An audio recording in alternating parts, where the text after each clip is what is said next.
Hello, welcome into your weekly dose of the form and of course the big meeting. We're off to Trentham for Wellington Steeple and a Hurdle Day, and that means we welcome in of course the commentator Justin Evans this week along with Aidan Rodley and Leith Innes. And this is what's coming up. We're going to be talking about, yes, the feature meeting out of Trentham with the Wellington Steeples, where of course Matt Hill is along to call, and the Wellington Hurdles. Then our racetrack is as usual, and we're heading up to where the surf meets the turf, up to Ruakaka for the ITM Championship Day, and our best bets to round out the show. We head to Trentham for our feature meeting, so I say hello to you, Justin Evans. Weather and track-wise, what are we going to be running on Saturday? Wouldn't expect anything other than cold and wet, right? And it is going to be very cold and pretty wet at Trentham this weekend. A little bit of rain, I'll tell you what. A high of 14, although in a few other areas I'm thinking we might not even get to that. Just going on a couple of other forecasts I've been reading, it's going to be a bit brisk. There is going to be rain, some southwesterlies coming through, and yes, I have well and truly advised Matt Hill to be bringing over a suitcase full of thermals. It wouldn't be right though if it was hot and sunny, right? It's the middle of winter, it's the Wellington steeplechase. It wouldn't feel right, Pip. So look, it's going to be a heavy testing track, and it is going to be a little on the nippy side. Yeah, of course, make sure you got those nice coats and scarves to catch all the action if you're heading on track. And we're up to race number 6, our feature on the program, the Grant Plumbing Wellington steeplechase, where Jess goes $1.55, clear-cut favourite from the Cossack, and then everything else out to double figures. And speaking of your favourite, let's go back to him in the Manawatu steeplechase here, where he was just absolutely brilliant, Justin. He was great to see him do it in the figure 8. We know how unique this course is, and I just love the way once they hit that course proper, which can be a bit of a test for these horses. A lot of horses fall into a hole as soon as they hit that heavy course proper. He was really dominant that last 150 metres. He was expected to do that. He's obviously had a big rap on him, went around as a short prize favourite, and boy, he's going to be even better for that. And the way he ran that out, Leith, I don't think the 4900 is going to hold any concerns for him. No, exactly, and like you said, Sean was pretty soft to him on the end as well. He didn't do too much on him, and look, we all saw him gallop it. You would have seen him in the flesh, but at Otaki last week, he galloped like an open class sprinter, didn't he? He sure did. He ran away from that galloping partner of his, and yeah, he looks like a rising star in the steeplechase ranks, unbeaten in a couple, and he's clearly the horse to beat on what we've seen so far. Who knows where his limit actually is. Let's have a look at After All This Time. This was the win at Tarapa in good company last time. Waikato Steeples. Obviously, it was a pretty competitive race. There's some handy runs in behind there.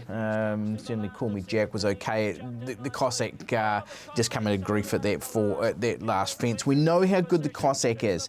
He's won 6 of 10. That was his first unplaced run in steeplechase company. So I just don't think you can totally discount him. You've got to give real credit to After All This Time, though, Leith. Yeah, exactly. The Cossack was going to run a clear third, you'd thought, if he stayed up that last fence. And look, out of the race, Matt Gillies copped a little sort of rib injury. That's why he's not riding this Saturday at Trentham either. After All This Time's a horse I quite liked last year. In last year's event, which we're going to have a look at, won by the Cossack. He was a big prize last year, and he actually ran really well. He actually ended up running third. He's a horse who does have a fair share of ability after all this time, and I think he's not without a chance. This is last year's running, the Cossack. He was superb, wasn't he? He was so courageous. He's such a lion-hearted champion. I'm not going to write him off. Of course, he's got quite a few things to overcome this year. The fact that he's actually back from a retirement, an injury-enforced retirement. We obviously saw him fall last start. He's another year on. He's still got that big weight. So, and he's also looking to go back-to-back, which hasn't been done in this race for about 25 years. So the champ's got quite a lot to overcome, but when we start using the word champion, you're never going to doubt a champion, are you? Yeah, and obviously the races, look, last year it was 5,500 metre, and it's gone back to that 4,900. So I don't know if that's a good thing for him or a bad thing. Look, Dean Parker's only had the one ride him for a win. That was in the Ken Brown Memorial in May 2023 as well. Yeah, he'll be fitter for those recent starts, even for Tarapa when he did come to grief. But on his best form, he's really competitive here. But boy, I'm not too sure how they'd beat Jesco here. I'm off Jesco as well. Obviously, he gets in with the 66 kilos. Sean Fannin, he's got a great record over the hurdles this season, and he'll be going very close on Saturday. As much as I'd love the champ to do it again, the Cossack, because he's just such a wonderful horse, and a champion race caller could well be calling home a champion horse and Matt Hill. I can't get past Jesco. He deserves to be a warm favourite. I think all things being equal, he's going to take all sorts of beatings. So clear top pick for me. He really is. There could be ones that you want to pop into the multiples as we now move on to the hurdle. Race number 4 on the program. This is the Aztec Engineering Wellington Hurdle. Nedwin and Billy Boy joint favourites at $3.10. And then you've got Very Flash on that third line of betting at the $5. And speaking of Very Flash, here's the first runner we'll highlight. Month on 2, obviously third and behind here in the Waikato Hurdles. Thought it was a good effort. Justin, he was on the quick backup, of course, previously from running in the 102 hurdles. So gallant effort and behind dictation. You really like this horse for this weekend's event. This is a good, strong run. We know what a talented horse he has been on the flat, and he's been a very good hurdler as well. He's compiled a great record. Actually, 10 starts, 4 wins, 4 placings. It should have been 5 wins. He fell at the last one day at Woodville when he looked pretty hard to beat. Like the way he runs this right out. He's obviously beaten by a good horse here, Letha Dictation. No dictation this week. He's rock hard fit. He's got to be a big, big chance. Yeah, and certainly the run before that was massive at Trentham as well, where he's only had the one hurdle race. But as you said, on the flat, he's got that so much ability. He loves Trentham, he loves the heavy 10 track, and look, Kevin Myers, he's won this race plenty of times as well. Yeah, so we'll go back and have a look at that previous race, the Wellington Hurdles as well. Obviously, he's gone on with it. That's what we saw from the Tarapa run. But Billy Boy was really good this day, scored by, what was an ever-dwindling length, but he did hold on to beat Very Flash. In behind them, Run Jacko, Run and Suleiman, but never really in winning contention. On this, and with I think it's a 1.5 kilogram swing, I think I'm favouring Very Flashly. Yeah, I'm with you as well. I think Very Flash will turn the tables this week. Like I said, Billy Boy got through that heavy 10 track pretty nicely at Trentham that day, but I think the fitness is on Very Flash's side this week. I absolutely concur, and I think you'll find all of us are pretty bullish on Very Flash when we get to our tips for the race. Just want to shoot back to last year, though. We saw the Cossack win the Wellington Chase. It was a great year last year. We had both of these champion jumpers win the features. I really enjoyed calling both of them home, and particularly this fella. What a jumper he's been. Nedwin, of course, for the same stable, the Nelson McDougall stable. I think at the call at the top of the straight, I said, hey, let's not give up on Nedwin. He just kept coming and kept coming and kept coming at all those champion qualities we really saw here late. He was just able to overhaul them. So, again, you'd never write this fella off, Leith. He's a wonderful, wonderful horse. Yeah, he certainly is. Obviously, those last 2 runs have been over the Chase as well. So he's going to strip really fit this week. And like you said, you want to see those champion jumpers win, and he's not without a chance, is he? He's been beautifully handled by Paul Nelson and Karina McDougall. That might be a little concern, though, isn't it, Leith? You are dropping back in distance, dropping back to the smaller fences as well, Nedwin. But, yeah, he was pretty good last year under 73. He's got 72.5 this year. So upside around Nedwin for sure. For me, though, I'm going to go Very Flash like most of all of us. 1.5 kilogram swing at the weights was just the telling factor for me over Billy Boy, and having that extra conditioning run at Tarapa. Leith, your thoughts? Yeah, I'm with Very Flash. I just think his flat ability, especially at Trentham, is going to be the winning of the race this week. I'm also with Very Flash. I'm surprised early markets. Bookmakers have only got him third favourite. We are all with him. I think $5 is overs, and he brings in so many great credentials for this. So, yeah, he's my top pick for the Wellington Hurdle. And it sounds like that $5 might shorten in with all the guys being in the Kevin Myers stable there with Very Flash. That completes our look at the jumps. Let's go now to the flat races on the program. Race number 9 here. We look forward to the white handicap where Bozo is the favourite at $3 for the Myers stable. Bradman, though, at $3.30, nipping on the heels in the market along with Knight's Realm.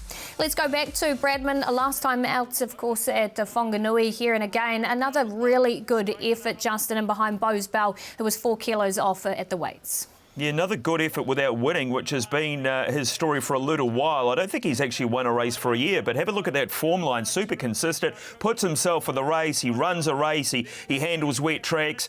He ticks a lot of boxes. He just keeps finding one better, Bradman, but smaller field, he might be able to dictate here. He's got a couple of kilos off the back, but he's racing well, just without winning at the moment.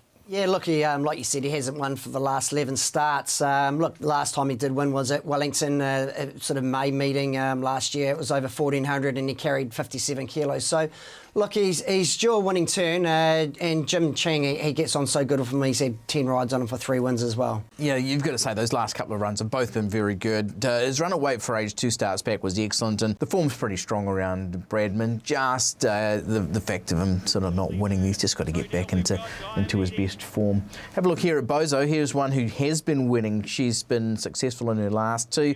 And the Acapelligo colours of the Hill family, now a winner of 5 of 23, and these last couple have been very good, Leith. Yeah, certainly. Look, she showed so much ability early on, this horse, and it's good to see her win the last 2. Obviously, Frankie Barrett gets on this week. Even though she's down to claim 4 kilos, she can only get down to 53 kilos. Yeah, a little bit of confidence in the young lady here from Kevin Myers. I reckon Kevin wants to give her her first win. Clearly, her first win.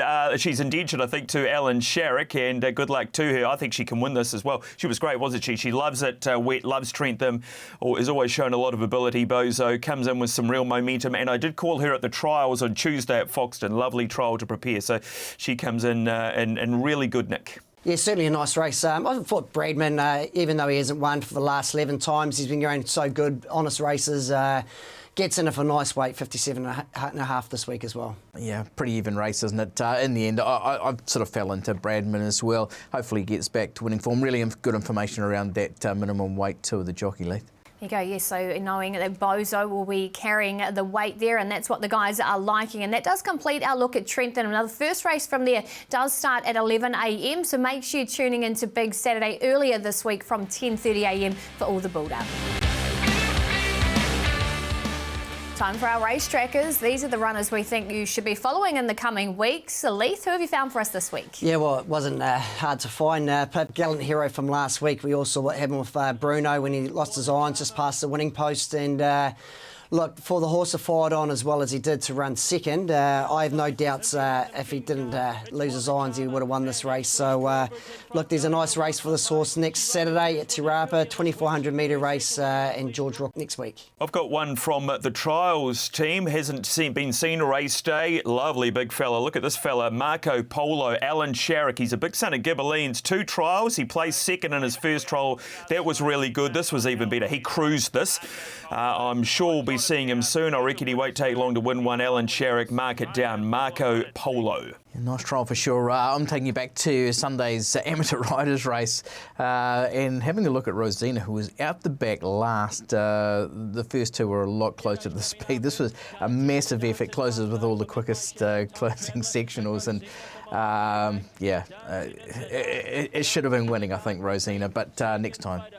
Next time, absolutely, Aidan. And I'm going for another Alan Sharrock runner this week. And boy, I thought went back early on there, just didn't seem to have any early speeds. Probably come out to not the best part of the track on this day at Otaki, but he's rounded off the race really well to finish second underneath Frankie Barrett. So I think next up, this is only his fresh up run. He should be going very close to winning for Alan Sharrock. That's what we're liking this week. If you want to note them down, pop them in your race tracker. Well, Leith's with the Gallant Hero, Marco Polo for Justin, Rosina for Aidan, and I'm with Boy. It's that time of the year where Ruakaka comes to the fore, Aidan, with the good track surfaces up there. So what's that weather and track looking like this week?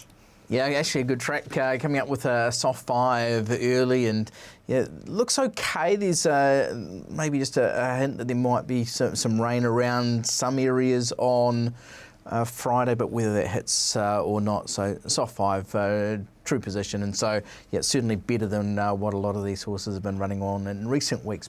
Yeah, it really is. It's always that beautiful track to look at as well, isn't it? As we take a look at the first race, we want to highlight, of course, the Whangarei Gold Cup Stayers final. And here, Major favourite 260 from Rotorua at $6, Pacifico at $7.50, and then you've got Bosch along with Outback Opal in the single figures. Let's go back to Major winning here. Of course, it beats a handful of runners on this occasion, but does go up 3 kilos from this effort, Aidan. Yeah, but still a really good win. Horse who's going really nicely for the Alexanders, has won 2 of the last 3 and did this with a fair bit in hand as well. Has now won 5 of 16. Just maybe a little bit of an awkward draw, but on what we saw last time, that was a pretty comprehensive win, Lee. It certainly was. You could see at the sort of 700, if he found a little bit of space, he was going to win a long way from home. Yeah, obviously last time he was drawn barrier 4, he gets out to barrier 11, he's gone up in weight. Kelly Myers sticks, she's had 2 rides on a horse for 2 wins as well. Going to have a look at another real chance in the race, Pacifico, who's in cracking form, wins at his last 2 starts. Of course, this was the win for young Mr. Taplin, who was able to hug the rail on this very wet day at Tauranga, and these tactics absolutely were able to work here. And this horse has held on, winning 2 in a row. Son of Ardrossan steps back up and trip, has an inside gate, can put himself on the speed. Michael McNabb on. He's got to be a good chance. I know he's only just held on here, but it was a good tough effort, Pacifico. So comes in as a real chance, I think, with Michael McNabb, and probably one of the if not a leader, certainly an on-pacer off the inside gate. Yeah, you got to feel a bit sorry for Jack. Taplin rides his first winner, and then Michael McNabb gets on next start. So, look, he's very fit, and I think the step-up distance is going to suit him as well. And one thing about Pacifico, maybe he's better on those wetter tracks, but he's been going really nicely. Ruakaka, not always the easiest of tracks to ride, so you can understand them looking towards a senior. Not an easy race to sort out either, this one, Pip. No, certainly isn't. So let's see if we can get a guide from the connections, and we'll actually start with Andrew Forsman. And Aidan just asked him what he thought of his last start win. Yeah, good, strong effort.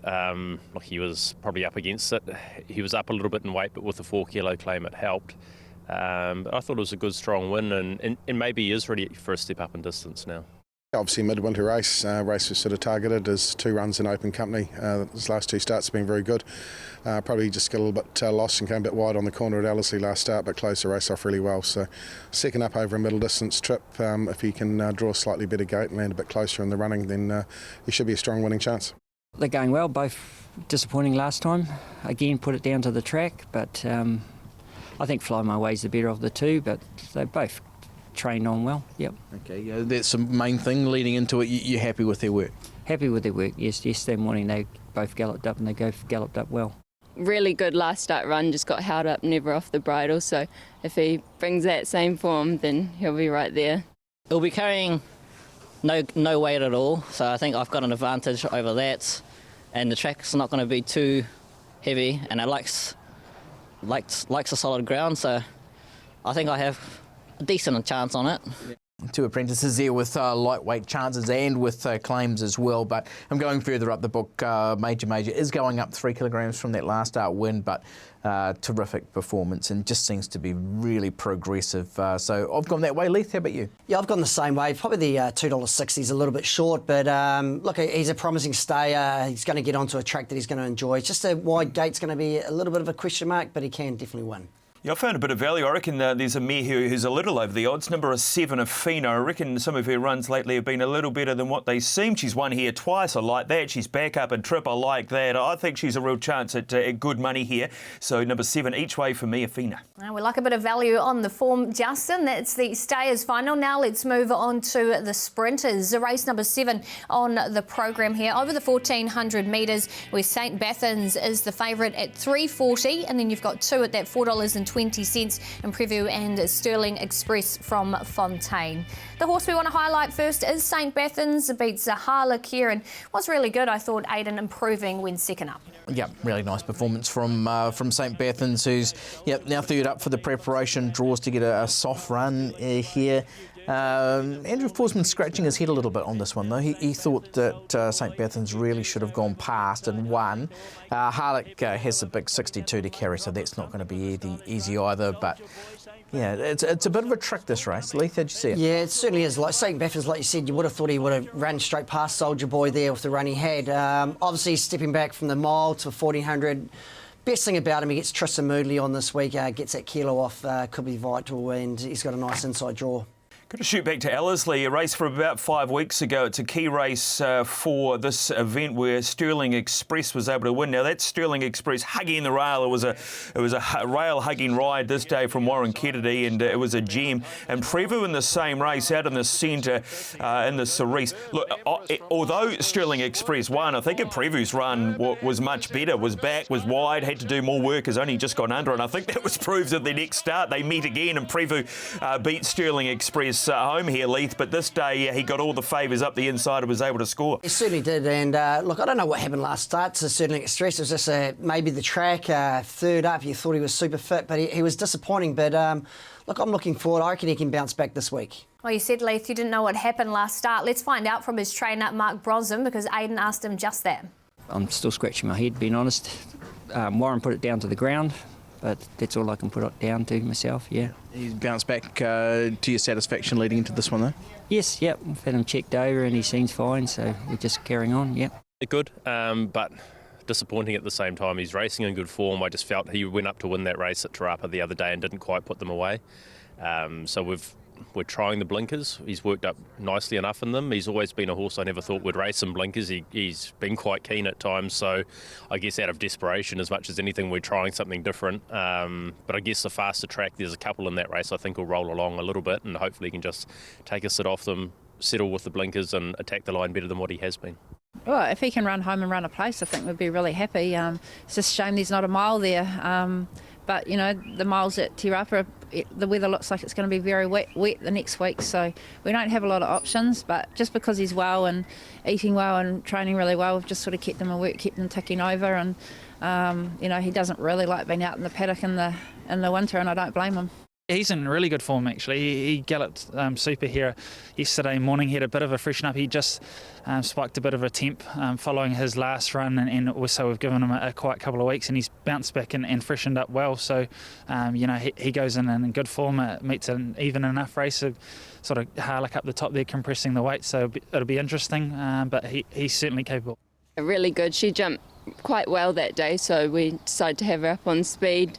And she battled on strongly, but hopefully we can ride her a normal way and get that clean air, and she'll be right there. Yeah, she's been going really well in preview, so I'm with her. Those last couple of runs have been terrific, and remember what she's doing in really good company over summer as well, and she's still holding her form really nicely. In preview for me, Leith, where did you land? Yeah, obviously in preview with the 3 kilos off, a great chance, but yeah, I'll just put a line through Sterling Express's last run. I don't know what happened there. Look, he's won on the course before in a placing from 3 starts. ASOS and Carol kilo off as well. Yeah, despite her having not won a race since late December, or December 2023, I'm certainly happy to be with a preview here. Inside gate, Hayley Hassman seems to be getting on very well with her. And as Aidan said, her form over the summer, she's got form around the likes of Babylon, Berlin, La Creek, Provence, the list goes on. Beaten half head in the Westbury Classic. I think she's a great chance and preview for me. Even talking me in there, Justin. That's a look at the sprinters. Now we're going to go to the 3-year-olds here. Race number 6 on the program, and Acapelligo is your favourite at $2.50 from Customised at $5.50. It gets pretty open in behind your favourite here, and that's who we will highlight first. And Aidan, she's just been so consistent this preparation, and this run here for second was no different. Yeah, absolutely. She's been terrific all prep. It's been sort of she's started to really grow up, and we've sort of noticed that with her racing. She's getting better and better and solid. Again, the Alexanders and Kelly Myers combined have been pretty potent in recent weeks, and another really good performance this day. Customised was okay in running third here. It was certainly an improved effort, so yeah, I don't know. How much is between those, Leith? Yeah, there's not much. Like you said, a Customised was fresh up in that race. Look, Acapelligo looked like it was a winner, and Moxie bet it fair and square, but Acapelligo, I think up to a mile is going to suit her as well. Yeah, she's got that advantage. She'll race on speed. She's in very good form from a good stable, ticks a lot of boxes. There has to be a good chance in the race. OK, and let's hear from some connections again, and this time we'll start with Stephen Marsh. Look, she's come through that well. Was 1,300, step up to a mile was perfect. Her just natural sort of progression from there has been great. She's very well. She doesn't take a heap of work. She worked up on Tuesday, just worked up over 1,200 by herself. She pulled up good and clean, and yeah, I think she's a really nice filly game place. She's worked up good on Tuesday morning. I'm quite happy with her, and going up there to try and get a better track, as you know. I don't think she likes these real heavy 10s, so sort of got herself in a hole with the tracks, really. Sort of spelled her, and then she's come back, and we've struck all these wet tracks. So hopefully, we'll get a nice track up there and get a line. A bit disappointing here at Metamata. Just found the ground a little bit too tough, but he's come through the run well. Obviously up to Ruakaka, should hopefully get better footing there. Meets an even enough race. There's a couple of handy ones in it, but back on better footing. His form before Metamata was quite good, so we think he's a nice each way chance. Yeah, this race didn't turn out to be quite as strong as what we thought at nominations time, but under the set weights and penalties, Acapelligo coming into this really nicely. She's only got 56 to carry. Under normal handicap conditions, she'd be a lot heavier. So I think she's well placed, Leith, and the horse to beat for mine. Yeah, I'm with you as well. She's 1 kilo off the minimum, and look, she's got a nice draw. She can sit sort of handy on speed. The rail's in the true position. She looks like the winner to me. Yeah, no knock on the favourite at all. Should be hard to beat, but I'm happy to go for some value again, just fishing for a bit of each way value, and I'll go Levark here. Good to hear some optimism there from King Kelso. Showed so much last year. Hasn't had all favours at her first two. Third up, inside gate, up to the mile. Like her, I think she'll run well. And she'll probably love those better track conditions as well. That's a look at the 3-year-old. Now our last race we want to highlight is the 2-year-olds. Race number 4 on the program. Boombox for Tony Pike at $3.60, along with Ashoka from the stable. And then you've got Pacific Breeze at $4.40 on that third line of betting from Miss Model. So it looks a very competitive field. As we go back to Boombox winning here, beating Ashoka. Wasn't much in it on this occasion, Aidan, but I did think Boombox came back well after being gelded. Yeah, absolutely. Really nice win. Race experience helped a little bit here as well. It was quite a strong race, and certainly being there sort of helped. So the run of Ashoka, very good. Pacific Breeze was okay, and I wouldn't be writing off Battle Tycoon, who looks to be a horse with a fair bit of promise as well. Yeah, certainly a nice race to follow. And look, Boombox had all favours. Like you said, race day experience. He managed to sit outside the leader, and Tristan Moodley got the kilo off. Look, no knock on Jasmine's ride, but I think if she stayed the inside, I think the result would have changed. Yeah, I agree, actually. I agree. Hence, you might be seeing me and Leith, by the sounds of things, tipping this horse. It was a finicky race that they didn't go overly hard. Pacific Breeze got back into an awkward spot. So I don't know how much we can read into that race. But, yeah, I think Ashoka on that performance is going to take some beating this week. So, yeah, my top tip in the race. Yeah, same. I'm with you, Justin. Look, barrier 1. All he has to do is follow that rail and get out somewhere late, and I think he'll turn the tables on Boombox this week. Yeah, Pike for you, Marsh for mine. In the end, I'm going to go Miss Model, who was only a poly winner last time out, but there was enough in that performance and what we saw from her last preparation. Really like Battle Tycoon. Obviously, real respect around Ashoka, who looks a key winning chance as well. And whatever you like too, don't forget that is the meeting with the odds surge available, so you can just get that little bit more meat on the bone, and you can catch all the build up again from 10:30 a.m. this time on the Big Saturday. Fifth top Vinny just swept on by here, goes to the lead, puts 3 links on them, and Joe Clark's going to get a double. Geez, good here. Cool Azarine once again is doing best. She's holding off Alvaquero, and Cool Azarine will win again, beats Alvaquero. Headley Grange all out, 50 to go. Headley Grange in front of Wellwall, and Headley Grange got in by a half length to Wellwall. Headley Grange goes back to back, and it's a riding treble for Jason Collin. Okay, not a bad week last week, so let's hope we can keep this roll continuing. Leith, who have you got for us this week? Yeah, I'm going to pick one that's paying overs, not a $1.50 shot like some. Look, I don't mind top dollar in race 1 at Ruakaka, but Dowsabelle, look, I think the blinker's on this week, 1,200 up to a mile. Michael McNabb on. Look, with the scratchings, he comes out of barrier 7. So, look, I need to get on the board, and hopefully it's this Saturday. I'm going to the lucky last at Trentham with a horse called Faustian Barg, and I think our colleague Bevan Sweeney tipped this last start at 50 to 1 as a value pot. Went really well. We won't be getting 50s, about 650 though.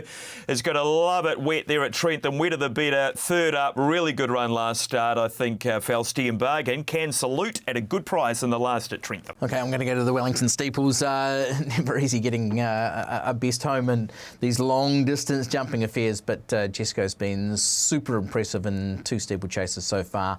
and he's my best in the Wellington Steeples, Pip. And you can run them through your multis. I am going for a Shoker for Tony Pike to go one better. The Hello Yumzanes are winning at 2, and I just love where he's drawn at Ruakaka, so I will go for a Shoker, which you can get 390 with the odd surge. Here's a summary. Of course, we have Rozzo jumping in on the Group 1 night out of Hattrick Raceway. More magic for him. The Whale with Forgiveness. We might need some of that after our best bets. In race number 2 at Alex Park on Friday, Dalzabelle for Leith. I'm with the Shoker. Quid for Bevan. He's on holiday, but he's still supplying us with a best. Jesco for Aiden, and of course a Fostian bargain for Justin Evans. And that completes the form for another week. Thanks, Justin, for joining us this week. Looking forward to your calls, and of course Matt Hill on the weekend. As always, Aiden and Leith, thanks for all of your input. We'll catch you back next week. Until then, enjoy all the action this week.